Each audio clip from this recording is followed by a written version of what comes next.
Udah. Ya. Selamat siang teman-teman. Siang. Selamat siang juga Ibu Vera dan teman-teman kelas lain yang sedang menonton video diskusi kami. Kami bertiga pengen berdiskusi ini tentang apa itu hukum laut dan seluk-beluknya. Jadi gimana Rin materi yang udah lo pelajarin? Oke, jadi gue bakal bahas pertama-tama itu tentang sejarah hukum laut. Nah, pertama kali banget itu ada yang mengemukakan namanya Peter Bellwood Theory. Teori ini tuh bilang kalau Indonesia, kita ini datangnya tuh dari Cina, lewat laut gitu. Dari Cina ke Taiwan, ke Filipina, terus nyebar ke negara-negara di Asia Tenggara. Salah satunya kita nih, Indonesia. Terus selanjutnya ada ahli dari Jerman namanya Wilhelm Solheim. Dia tuh bilang kalau teori Peter Bellwood itu tuh salah. Kalau emang Indonesia udah ada dari awalnya, bukannya datang dari Cina gitu kan.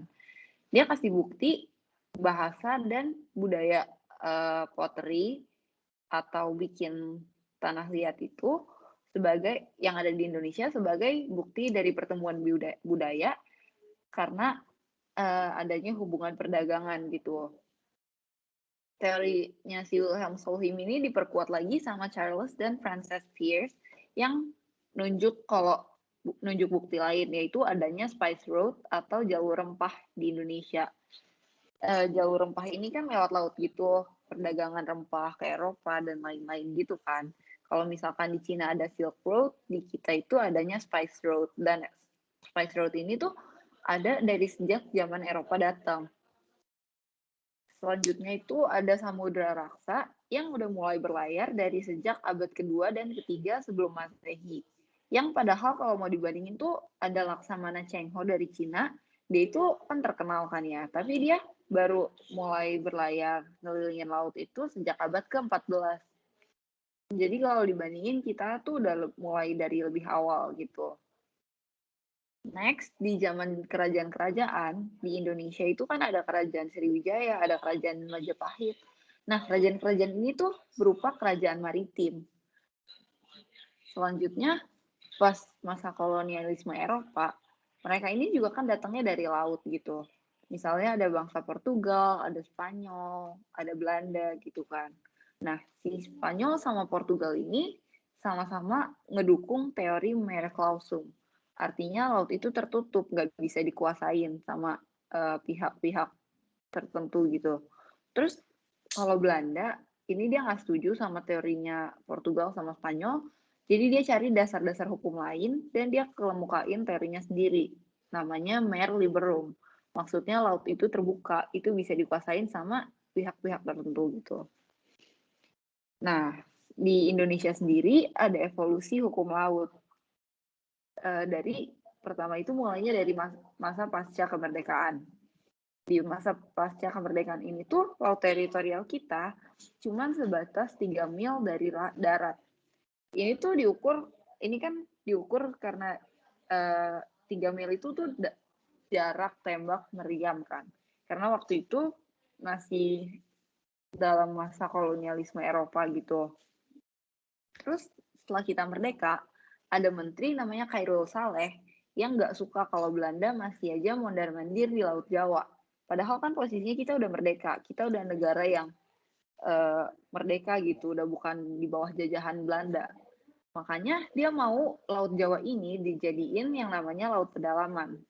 Nah, makanya dia suruh Mokhtar Kusumaatmadja untuk mewujudin Laut Jawa menjadi Laut Pedalaman. Nah, si Mokhtar ini merujuk ke beberapa dasar hukum. Yang pertama itu ada International Law Commission tahun 1955 report. Terus ada Norwegian Fisheries Case di tahun 1951. Terus juga ada klaim unilateral dari Filipina di tahun 1955. Nah, ini tuh jadi dasar kita sekarang jadi negara kepulauan.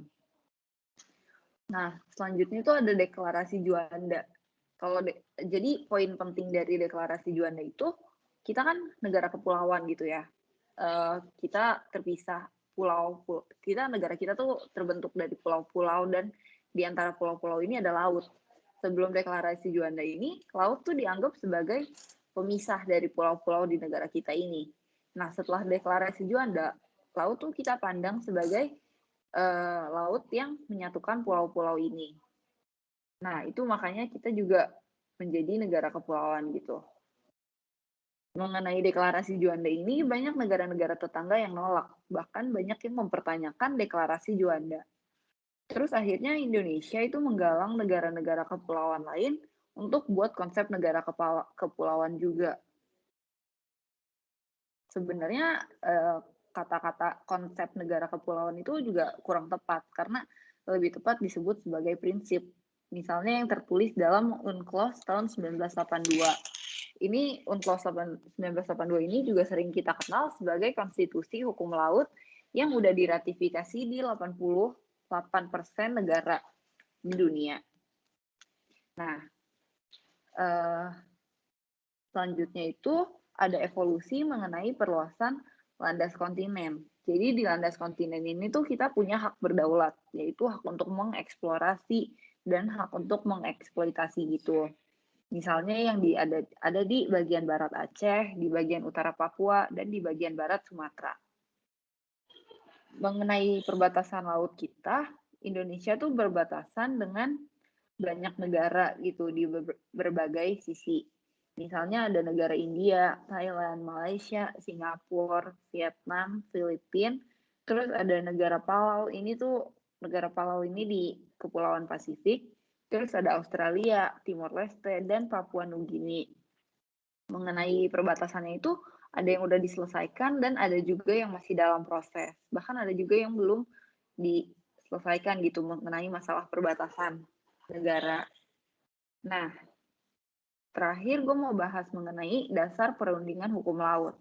Dasarnya itu ada di buku PBB, terus ada juga di UNCLOS tahun 1982 tadi. Misalnya yang dibahas di UNCLOS 1982 ini tentang baseline di pasal 517 dan pasal 47. Terus ada definisi mengenai pulau dan masih banyak yang lainnya. Dasar perundingan selanjutnya itu ada perundingan biasa lama yang terjadi antara Belanda sama Jerman kurang lebih selama 200 tahun. Karena perundingan biasa itu lama, kayak misalnya yang terjadi antara Jerman sama Belanda itu kan lama kan 200 tahun, makanya di sini ada yang kita kenal sebagai pengaturan sementara. Ini tuh nggak wajib ada, tapi diusahakan untuk ada. Dasarnya misalkan PCA di tanggal 2 Juli 2010 yang mendefinisikan tentang pulau. Gitu sih. Gimana nih materi lo? Oke, paling untuk secara teoritis tadi udah banyak ya dijelasin sama Maureen. Nah, gue pengen masih contoh nih mengenai contoh pulau yang bisa dibilang itu kecil gitu. Pertama itu adalah Pulau Itu Aba namanya. Jadi pulau ini tuh biasa dikenal sebagai Taiping Dao dalam bahasa Mandarin dan Ligao dalam bahasa Filipina. Itu nama-nama lain dari Pulau Itu Aba. Nah, pulau ini tuh kecil banget, kurang lebih 1,5 km lebarnya, 400 meter di titik terluas dalam pulau tersebut dan luasnya estimasi itu sekitar 0,48 km kubik. Kemudian pulau ini tuh lokasinya ada di 10 derajat, 22 dan 88 lintang ya, terus ada 114 derajat juga. Nah, dia ini dikelilingi sama terumbu karang dan air yang bergelombang.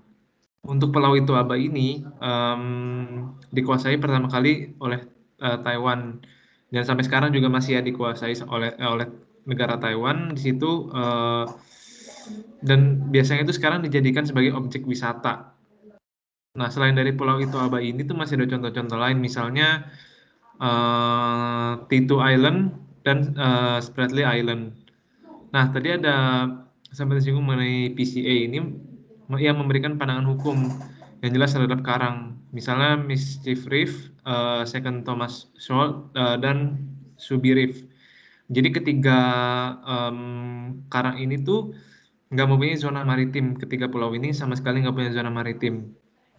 Nah, kita bisa bandingin ya bersama-sama dengan Pulau Perak di Malaysia. Luasnya itu hanya sekitar 0,08 km persegi. Ada lagi Pulau Jarak, luasnya sama 0,08 km persegi. Ada namanya Pulau Sipadan 0,18 km persegi dan Ligitan 0,08 km persegi. Itu dibandingin dengan Toby Island 0,85 km persegi. Nah, jadi di negara kita di Indonesia itu sekarang mengenal apa sih dalam tantangan pengelolaan kawasan maritim. Nah, ini mungkin secara singkat bisa diketahui itu pertama mengetahui semua isi perairan. Kedua mengenai memanfaatkan maritim. Ketiga itu memahami ancaman. Jadi ancaman yang datang yang bisa mengancam kemaritiman di Indonesia dan yang keempat itu dikenal mengamankan kawasan maritim di Indonesia. Nah, yang kelima itu tantangan bagi kita adalah apakah kita itu mampu untuk melihat proyeksi kepentingan dari kemaritiman ini. Nah, gitu sih paling untuk pembahasannya. Untuk Laura, gimana bisa dilanjutkan mengenai uraiannya? Oke, kan kalau tadi kan teori sama contohnya udah dijelasin sama Mauri sama Nigel.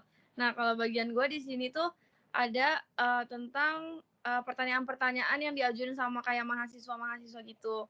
Sama ada dari yang lain-lain juga. Yang pertama, pertanyaannya kan ada beberapa pilihan dari forum pengadilan. Tapi di Indonesia tuh selama ini nggak banyak yang terlihat buat milih cara litigasi atau pengadilan dalam penyelesaian sengketanya. Nah, itu kenapa? Nah, sebenarnya nggak semua negara itu bersedia menyelesaikan semua masalah batas negara itu di proses peradilan, kayak contohnya arbitrasi, ICJ, dan lain-lain. Nah, kalau di ICJ itu kan kitanya yang datang ke sana langsung berperkara, kemudian nerima hasilnya. Tapi kalau di ITLOS, dia tuh nggak memberikan kayak garisnya gitu, jadi hanya memberikan kayak prinsip-prinsip aja. Jadi kalau ITLOS ini, kita yang minta ITLOS ini memberikan prinsip yang digunakan yang buat berunding di negara ini.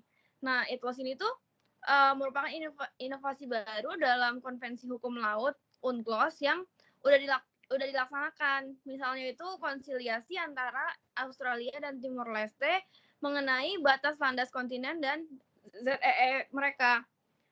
Jadi kalau di ITLOS ini contohnya itu gampangnya, misalnya pertama Australia datang nih, terus presentasi. Nah, terus konsiliatornya ini yang ditunjuk sama si ITLOS ini dia tuh ngedengerin. Nah, terus pas Australianya pulang, baru Timor Leste itu datang, terus dia presentasi. Jadi kayak terpisah gitu, nggak dua-duanya ketemu gitu. Jadi si konsiliatornya ini yang membuat pertanyaan dan diskusi, terus Australianya datang, terus pulang, terus baru si Timor Leste yang datang kayak gitu. Nah, terus pertanyaan selanjutnya, kalau misalnya ketika kita sedang berunding dengan satu negara, kemudian dalam perundingan itu si levelnya berubah. Tadinya ada pulau, terus menjadi bukan pulau. Nah, sejauh mana sih hal itu berpengaruh atau kemudian menjadi pertimbangan? Apakah termasuk dalam changes circumstances? Nah, jika sebagai perunding, ya jelas menggunakan peta sebelumnya. Karena di dalam prakteknya itu kalau ICJ ini kan menentukan batasnya oleh arbitrator. Jadi tuh si ICJ ini nggak pernah hakimnya tuh ke lapangan. Jadi mereka semua hanya ngeliatnya caranya doang. Nah, perundingan itu dilakukan atas dasar peta, bukan kunjungan bersama ke lapangan kayak yang tadi udah gue jelasin. Contohnya tuh kayak mereka tuh nggak ketemu barengan gitu. Nah, terus kemudian ada satu keputusan bersama dari negara Pasifik. Jadi kalau suatu saat negara Pasifik itu hilang dari muka bumi karena kenaikan air laut, mereka bersepakat bahwa ZEE-nya itu tetap menjadi milik mereka. Jadi walaupun nggak ada daratan, ZEE-nya tetap milik mereka. Nah, tapi konvensi hukum laut UNCLOS ini mengaturnya nggak kayak gitu. Jadi kan semuanya itu kan berasal dari dasar. Kalau misalnya dia nggak ada dasarnya, gimana bisa tahu ZEE-nya itu punya mereka? Makanya prinsip ini kayak dikenalnya aneh gitu kalau di dalam UNCLOS. Nah, terus pertanyaan selanjutnya, sebenarnya penegak hukum di ZEE itu siapa sih kalau di dalam suatu negara? Nah, jadi kalau di UNCLOS itu nggak menyebutkan siapa yang menjadi penegak hukum. Jadi semuanya itu berdasarkan otoritas. Jadi ya terserah negaranya aja siapa yang jadi penegak hukum kayak gitu. Nah terus UNCLOS ini juga menyebutkan berdasarkan otoritas itu namanya Authority of the Sea atau enggak Authority of the Coastal State. Pertanyaan selanjutnya ada tentang landas kontinen. Nah, kan kalau landas kontinen itu sebenarnya bisa ditambah. Itu gimana sih cara pengajuannya? Nah, jadi sebelum UNCLOS tahun 1982 diterima itu, banyak teori dari negara-negara yang mengklaim kayak ada yang mengklaim teritorial lautnya mereka 200 mil, terus ada yang mengklaim ZEE-nya itu 500 mil. Jadi itu kayak banyak yang mengklaim tapi tanpa ada dasar hukum yang jelas. Nah, terus kemudian dalam UNCLOS, para negosiator ini mengundang ahli-ahli hukum laut juga kan. Jadi mereka memberikan pandangan sebenarnya. Jadi kalau ada sedimentasi yang sama dari laut sama darat, maka landas kontinennya itu masih bisa jadi satu kesatuan dari negara pantai tersebut. Nah, berdasarkan UNCLOS tahun 1982, landas kontinen itu dihitung dari kedalamannya. Jadi diambil secara keputusan bersama, pakai sistem jaraknya itu maksimal 200 mil. Nah, tapi kalau secara saintifik bisa dibuktikan di luar 200 mil itu bisa sama, itu hal itu diperbolehkan asal nggak melebihi 350 mil. Nah, selanjutnya ada pertanyaan lagi, kan nggak semua negara itu kan meratifikasi UNCLOS kan. Tadi kayak Maureen sama Nigel udah bilang, cuman 88%. Nah, jadi kalau negara yang nggak meratifikasi UNCLOS itu, dia perlu nggak mengacu sama hukum UNCLOS atau enggak si negara-negara itu bisa nggak sih terjerat oleh hukum? Nah, sebenarnya kan yang tadi udah dijelasin juga sebelumnya sama Maureen sama Nigel, UNCLOS ini kan udah diratifikasi sama 88% negara di dunia atau 168 negara. Jadi itu udah menjadi dasar hukum internasional. Jadi suka nggak suka, mau nggak mau ya harus menggunakan si UNCLOS ini. Jadi kalau misalnya ada negara yang nggak meratifikasi UNCLOS ini, sebenarnya aturannya itu tetap dipakai, cuman mereka nggak mengakui secara formal kayak gitu. Nah, selanjutnya ada pertanyaan lagi tentang perubahan garis pangkal. Kayak misalnya ada daratan yang turun atau air yang naik. Itu apakah berpengaruh terhadap hukumnya sendiri? Nah, kalau secara objektif, mungkin kalau pas di tanah atau lokasi yang ada di dasarnya itu bakal terjadi perubahan. Nah, tapi kalau dalam konteks hukum internasional sih belum ada jawaban yang pasti bakalan berpengaruh atau enggak terhadap hukum itu kalau ada perubahan garis pangkal. Nah, selanjutnya pertanyaan selanjutnya tentang batas maritim. Jadi sea levels rise itu berpengaruh gak sih sama batas maritim? Nah, kalau berdasarkan prinsipnya, batas maritim itu yang udah ada nggak bakalan pernah berubah sama sekali, kecuali kalau kedua belah pihak itu sepakat buat mengubahnya. Nah, terus ada pertanyaan selanjutnya, gimana pendapat terhadap kemungkinan adanya peninjauan kembali terhadap UNCLOS tahun 1982. Nah, sebenarnya di sini kita juga harus tahu nih kalau dokumen UNCLOS itu kan merupakan dokumen kompromi. Jadi artinya itu nggak semua keinginan di suatu negara itu bisa diterima atau bisa dicakup dalam UNCLOS ini. Nah, hal ini merupakan bagian dari proses politik, bagian dari proses negosiasi. Jadi kalau misalnya di sisi Indonesia tuh sebenarnya hal yang udah diinginkan sama Indonesia tuh udah dibilang udah cukup tercapai. Kayak misalnya Indonesia dapat negara kepulauan, dapat laut wilayahnya 12 mil, dapat ZEE-nya 200 mil, dapat landas kontinen 200 mil, bahkan Indonesia juga dapat landas kontinen plus-plus yang ada di barat Aceh.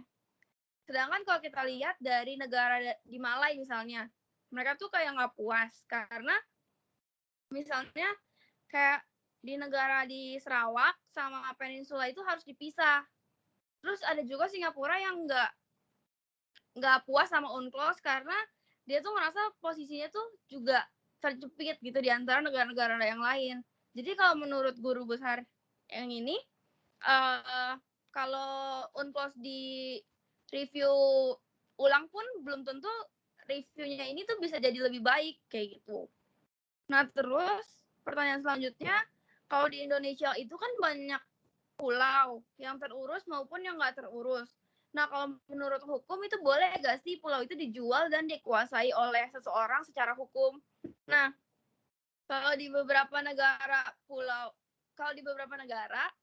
itu ada yang dijual. Nah, tapi kalau di Indonesia itu nggak diperbolehkan. Contohnya kayak misalnya negara yang melakukan jual beli pulau itu kayak di Eropa. Jadi tuh mereka sebenarnya jualnya mereka jualnya pulaunya. Nah, karena mereka jual pulaunya bukan berarti mereka punya lautnya kan, karena kalau laut itu punya negara, jadi mereka bisa aja jual pulaunya, tapi kalau Indonesia nggak bisa. Nah, terus pertanyaan selanjutnya, kok Indonesia bisa sih dapat batas landas kontinennya 200 mil plus? Nah, jadi di PBB itu ada proses yang namanya BBNJ atau ABNJ.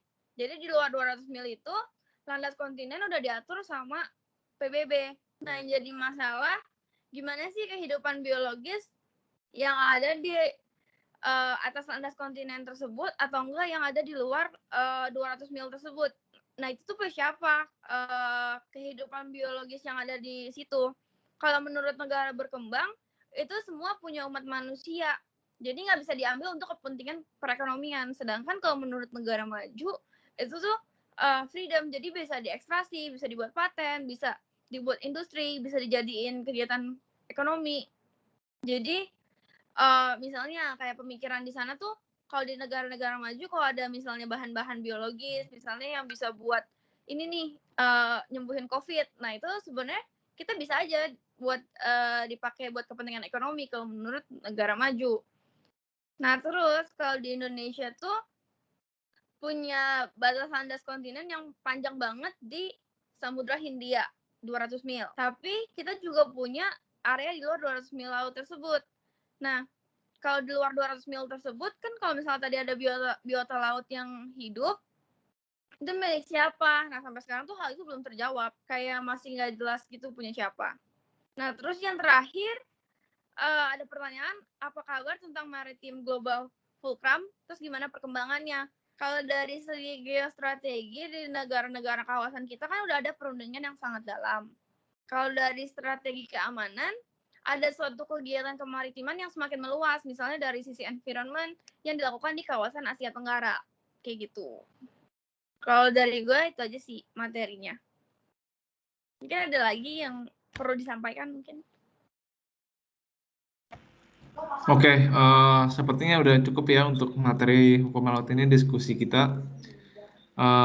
Terima kasih Bu Vera dan teman-teman yang udah menonton. Semoga bisa menambah ilmu dan berguna bagi kita semua. Terima kasih. Terima kasih. Terima kasih.